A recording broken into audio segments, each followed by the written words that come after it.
मैं अली बुखारी साहब आपसे इसीलिए गुफ्तगू का आगाज कर रही हूँ। आप अदालत में भी मौजूद थे, आज के दिन की हेयरिंग पर बहुत सारी अटेंशन थी।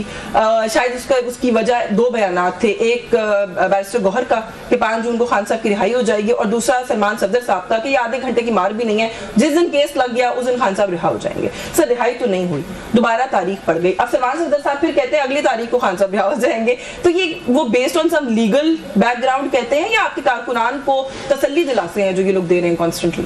बिस्मिल्लाहिर्रहमानिर्रहीम, अल्लाहुम्मा सल्ली अला मुहम्मद व अला मुहम्मद। बहुत शुक्रिया यशफीन आपका।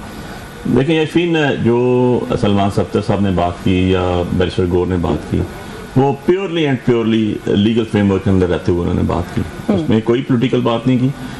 मैं खुद एक सुप्रीम कोर्ट का वकील हूँ और क्रिमिनल प्रैक्टिस करता हूँ और बड़े अरसे से हूँ, 2 दहाइयों से ज़्यादा गुजर चुका है। इशू ये है कि मैं अगर आपको सिंपल अल्फाज में बताऊँ कि आज बुशरा बीबी और खान साहब का जो केस था, इसके अंदर अपील लगी हुई थी, जो कन्विक्शन दी गई थी जनवरी में, और उसके साथ सस्पेंशन ऑफ सेंटेंस लगी हुई थी, जिसको हम आम फहम अल्फाज में जमानत बाद सज़ा कहते हैं, ठीक है, जो कि आपकी प्रायोरिटी पे सुनी जाती है। अपील आप 2 साल ना सुने, साल ना सुने, नंबर पे सुने, कोई इशू नहीं होता, लेकिन आपकी जो बेल है वो प्रायोरिटी पे सुनी जाती है, क्योंकि bail is a matter of right as per constitution, as per the legal framework के अंदर रहते हुए।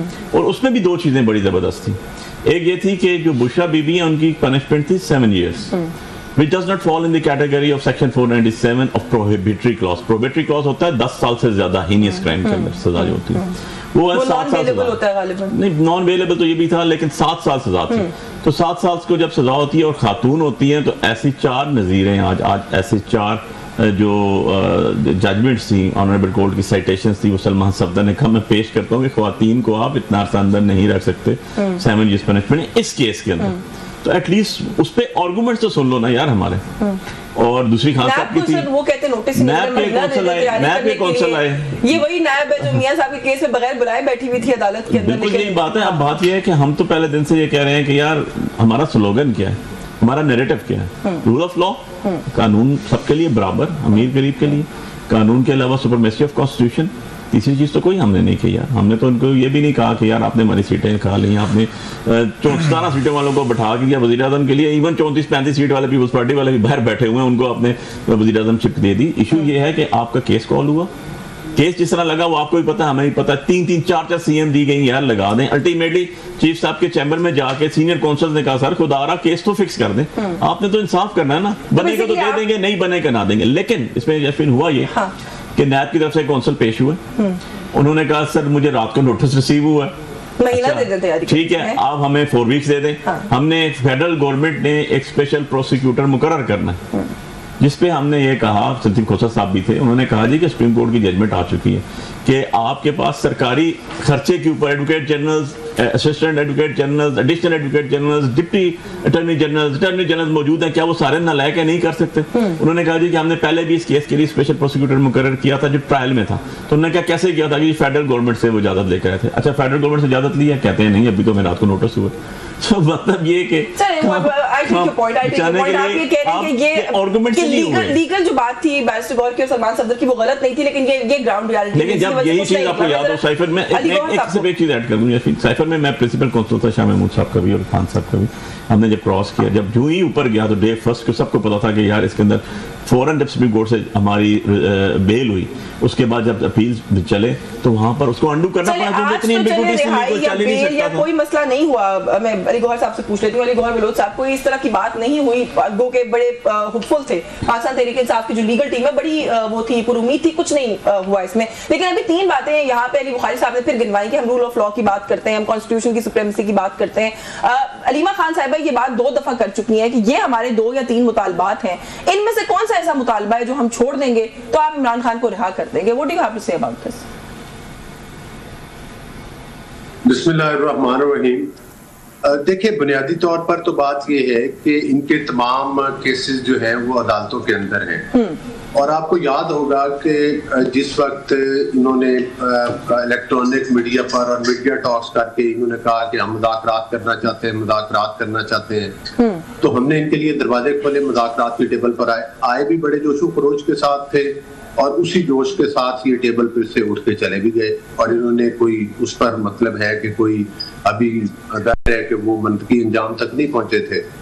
खास तौर पर कुछ दिन पहले खुद अलीमा खान साहिबा ने भी ये बात की कि आप कुछ लो और दो की बातें की, और उसका मतलब वो क्या लेना चाहती थी और क्या देना चाहती थी। तो इसका साफ मतलब यही है कि वो NRO मांग रहे हैं। जाहिर है एक जुडिशियल प्रोसीजर है, उसके अंदर जाहिर है कि वो केसों की हियरिंग हो रही है, तो उनके फैसले भी अदालतों के अंदर ही होने हैं। लेकिन उनके तीन मुतालबात में कौन सा ऐसा मुतालबा है जिससे ऐसा लगता है कि वो NRO मांग रहे हैं? वो तो इमरान खान की रिहाई की बात भी नहीं करी, वो तो बड़ी तीन बेसिक सी बातें करी है, रूल ऑफ लॉ की बात कही, अभी भी गिनवाए अली बुखारी साहब ने उसमें से, और वो यही सवाल पूछ रही है कि इसमें से क्या चीज है जो छोड़ दें तो ये मामला जो है वो बेहतर हो सकते हैं। नहीं, देखिए बात ये है कि जो भी इनके मुतालबात हैं, हाँ। ये पब्लिक में करने वाले और मुतालबात हैं। जब भी ये बात करते हैं ये कहते हैं कि हम तो एस्टेब्लिशमेंट से बात करेंगे। जब भी ये बात करते हैं ये कहते हैं जी कि हमने तो जो बात करनी है, और लो और दो की वो जो बात कर रही थी वो किससे कर रही थी? हुकूमत से कर रही थी, एस्टेब्लिशमेंट से कर रही थी, किसके साथ वो गिव एंड टेक करना चाह रही है? ठीक है। तो हमारी तरफ से तो बिल्कुल एक सिंपल बात है कि आपके जो केसेस हैं वो अदालतों के अंदर है। आपको जो भी इंसाफ मिलना है वो अदालतों के अंदर से मिलना है। और आपने देखा भी बहुत सारे लोगों को सजाएं भी हुई, सजाओं के बाद उन्होंने रिटर्न लिखकर माफी मांगी तो उनको फिर माफी भी मिली। उनकी उस माफी की बेस पर इनके बहुत सारे लोग रिहा भी हुए हैं। सर तो वैसे आप क्योंकि जब भी प्रोग्राम में आते हैं आप बहुत 9 मई की बात करते हैं। सर आज एक गवाही हुई है 9 मई की केस में, आई होप कि आपने वो खबर देखी हो, जिसके अंदर सर एक इंस्पेक्टर वसीम साहब हैं जो अदालत में उन्होंने गवाही दी है। 9 मई को उन्होंने एक साकिब नामी शख्स पर इल्जाम लगाया कि उसने कंटेनर को आग लगाई, जलाओ घिराव किया, जिसकी वजह से उसको अरेस्ट किया गया। सर वो जो शख्स है उसने जब खुद बात की तो उसने कहा कि 15 किलोमीटर के रेडियस में भी मैं उस वक्त मौजूद नहीं था, और जब ये शख्स मुझे गिरफ्तार करने के लिए आया तो उसको मैंने ये बात बताई तो उसने कहा कि 3-4 दिन मुश्किल है, काट लो, उसके बाद मसला हल हो जाएगा। सर ये हकीकत है 9 मई की बहुत सारे मुकदमात की। नहीं, मैं इस बात से कतई तौर पर इत्तेफाक नहीं करता। 9 मई के जो वाकयात हुए हैं उनकी ऑडियो मौजूद है, उनकी वीडियोज मौजूद हैं, और वो ना सिर्फ पाकिस्तान में देखी नहीं है बल्कि इंटरनेशनली पूरी दुनिया में देखी नहीं है।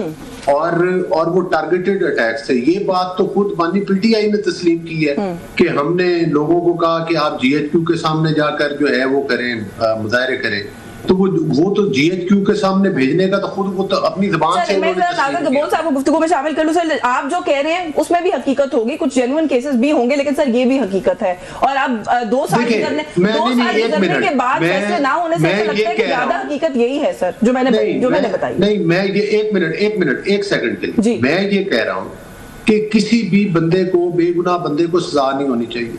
कोई भी गुनहगार जो इसमें मुलव्वस है उसको मैं समझता हूँ कि ये नाकाबिले माफी जराइम है। जाहिर है कि ये तो वही कुछ है जो हमारे बदतरीन दुश्मन है। मतलब जिस तरह से इन्होंने टारगेट करके अटैक्स किए हैं, जिस तरह से इन्होंने जिना हाउस में आग लगाई और उसकी ईंट से ईंट बजाई है, जिस तरह से KPK का रेडियो स्टेशन इन्होंने जलाया है, जिस तरह से मियां वाली और सरगोदा की तंसीबात के ऊपर हमलावर हुए और मुल्क के दीगर तंसीबात। सर मैं अगले राउंड में आपकी तरफ आती हूं, इजाजत देंगे। आपकी ढका छुपा हुआ नहीं है, वो किससे ढका छुपा हुआ नहीं है। बड़ी चार्जशीट आ गई आपकी तरफ से अली बुखारी साहब के लिए। मैं आती हूं सर अगले राउंड में। ये बड़ी खुला दहशतगर्दी है, इसमें कोई दूसरी राय नहीं है। ये मैं तो नहीं कह रहा सियासी जमात को दहशतगर्दी के अमल में इन्वॉल्व ना करें। मैंने बहुत दफा ये बात कही है, इसको तो मैं एड्रेस करूंगा। मैं आती हूँ आपकी जानिब। नादिर गबोल साहब, सर ये जो जनरली मुल्क में हो रहा है, तहरीक चलने की बात है, उस पर तो मैं आती हूँ। आपकी मौजूदगी है सर, ये जेल ब्रेक पे मुझे बार-बार कहा गया कि ये जरूर नादिर गबोल साहब से ये बात जो है पूछनी है। सर ये गवर्नेंस के ऊपर एक क्वेश्चन मार्क है कि ज़लज़ले के झटके आने से जेल ब्रेक हो जाए इस लेवल के ऊपर। कुछ कैदी जो खुद वापस आए हैं वो कहते हैं जी हम जब बाहर जा रहे थे तो हमें किसी ने रोका ही नहीं।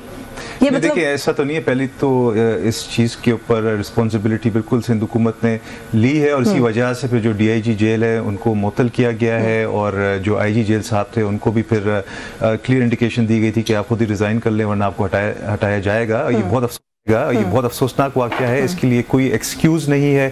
CM साहब ने खुद ये चीज़ मानी है कि जो डिसीजन लिया गया था जेल इंतज़ामिया की तरफ से कि इनको बाहर मुंतकिल किया जाए आर्जी तौर पर, बिकॉज ऑब्वियसली जब ज़लज़ले के झटके आए तो एक खदशा था कि खुदा न खास्ता अमवात हो सकती है और वो एक बहुत बड़ा ह्यूमैनिटेरियन क्राइसिस बन सकता था। तो हमने ह्यूमैनिटेरियन ग्राउंड्स पे इन्होंने शायद इन कैदियों को कुछ देर के लिए बाहर किया और फिर इनसे मिसमैनेज हुआ, जिसकी वजह से ये भागने में कामयाब हुए।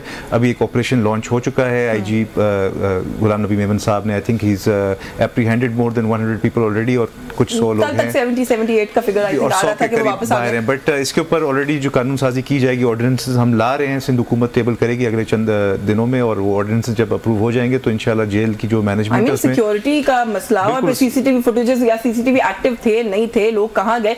कराची जैसे शहर में, जैसे वहाँ जहाँ पे पहले ही एक क्राइम रेट का एक इशू रहता है, criminals हमने they're on the loose, I mean बिल्कुल, like I accepted there is no excuse for what happened, it was very unfortunate, उसकी वजह से जो लोग रिस्पॉन्सिबल है उनको सस्पेंड भी किया गया और फर्दर एक्शन लिया जा रहा है, और इस चीज़ के लिए फिर जो लोग भागने में कामयाब हुए उनको फिर पकड़ के वापस भी लेकर आ रहे हैं।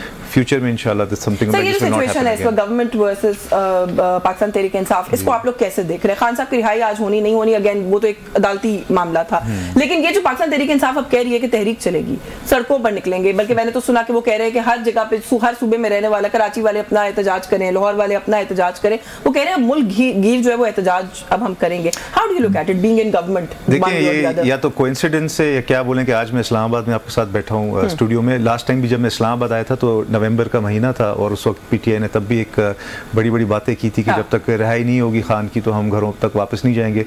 पर जो उनकी जो बुशरा बीबी साहिबा थी और जो अली अमीन गंडापुर साहब थे, वो तो रात को उनको फिर तन्हा गोलियां चलाई ना सर। देखिए, गोलियां सबूत लेकर आए, ये इनके क्लेम्स हैं कि गोलियां चली थी, ये इनके क्लेम्स हैं कि खुदा न खास्ता बहुत ज्यादा अमवात हुई है, but they were not able to prove any such claims.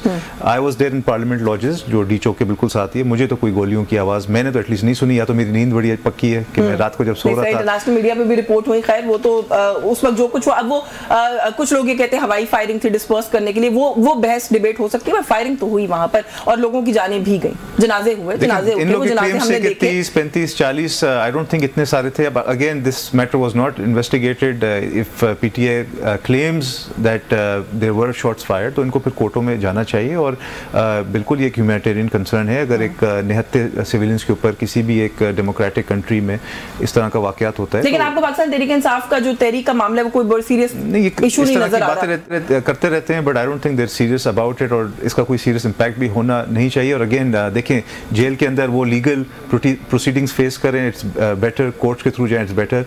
किसी भी मौजूद मुल्क में अगर आप कहें कि भाई जेल में हमारा लीडर बैठा है, हम सड़कों पर निकल आएंगे, उसको आज़ाद करो, तो ऐसा तो नहीं होता ना। नहीं, लेकिन तहरीक तो चलती हैं जेलों में बैठे हुए लीडर्स के लिए। मुझे